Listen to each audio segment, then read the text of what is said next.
ఏపీలో కాంట్రాక్ట్ ఉద్యోగుల సర్వీస్ ఏడాది పొడిగింపు 2026 మార్చి 30 వరకు కొనసాగింపునకు ప్రభుత్వం నిర్ణయం.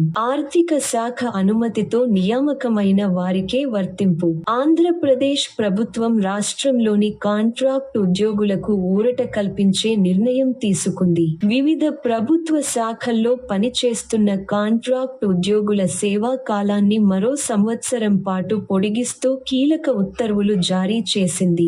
రాష్ట్ర ప్రభుత్వ విభాగాలు, జిల్లా కార్యాలయాల్లో పనిచేస్తున్న అనేక మంది కాంట్రాక్ట్ ఉద్యోగుల పదవీకాలం ఈ ఏడాది మార్చి 31వ తేదీతో ముగిసింది. ఈ నేపథ్యంలో వారి సర్వీసులను 2026 మార్చి 30వ తేదీ వరకు కొనసాగించాలని ప్రభుత్వం నిర్ణయించింది.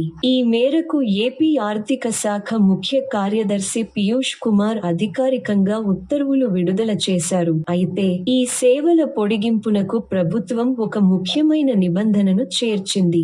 గతంలో ఆర్థిక శాఖ ముందస్తు అనుమతితో నియమితులైన కాంట్రాక్ట్ ఉద్యోగులకు మాత్రమే ఈ పొడిగింపు ప్రయోజనం వర్తిస్తుందని ఉత్తర్వులలో స్పష్టంగా పేర్కొన్నారు.